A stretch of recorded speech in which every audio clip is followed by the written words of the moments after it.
Hello, I'm Amy Johnson. We delve into a troubling development in Germany that's raising questions about freedom of speech and criticism of Israel. It's a topic that's ignited fierce debate and sparked concerns about the suppression of pro-Palestinian voices. Just a few months ago, a conversation among colleagues in Germany touched on sensitive topics like historical memory and financial crises. But what stood out was the reluctance to criticize certain political stances, particularly regarding Greece and Germany's own history. Some argued it was better to avoid such discussions altogether. But is silence truly the path to progress? Many, including myself, would disagree. This sentiment resonates strongly as we examine the recent events in Germany, where the crackdown on pro-Palestinian voices has reached alarming levels. The raid on the Palestine Congress in Berlin in April was a stark example. Organized by groups advocating for Palestinian rights, the event was abruptly shut down.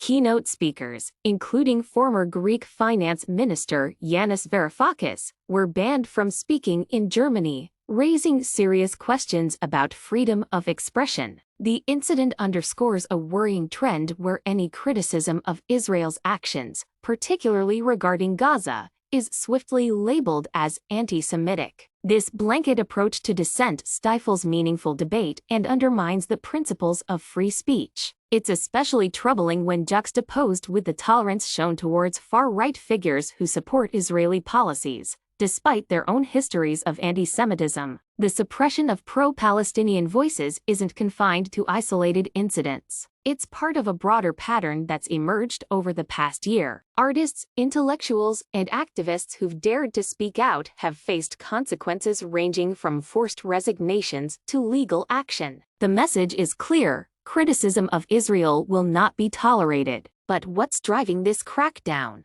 Facing backlash for their perceived sympathies towards Palestine. The chilling effect on free speech is undeniable, as individuals and organizations self-censor to avoid reprisals. But amidst this climate of fear, there are voices of resistance. From Columbia University students protesting Israeli policies to intellectuals like Jody Dean advocating for Palestinian rights, there's a growing movement pushing back against the silencing of dissent. These individuals remind us of the importance of speaking truth to power, even in the face of adversity. As we confront these challenges, we must heed the lessons of history and stand up for the principles of democracy, freedom, and justice. The struggle for Palestinian rights is not just a moral imperative, it's a test of our commitment to upholding universal values. Only by challenging power and demanding accountability can we build a more just and equitable world for all. Indeed, the ongoing suppression of pro-Palestinian voices in Germany raises critical questions about the fundamental values of democracy and freedom of speech. It's a conversation that's reverberating far beyond Germany's borders,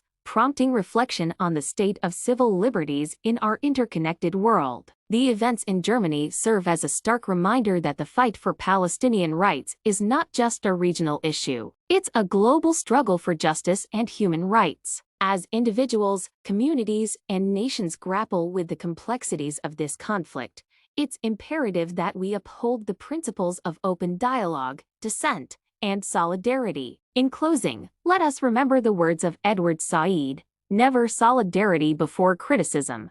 It's only by challenging power, speaking truth to power, and demanding accountability that we can create a world where justice and equality prevail." Thank you for joining us. I'm Amy Johnson, and this has been Crucial 360 News. If you would like to continue to receive our news coverage, don't forget to like and subscribe to our channel.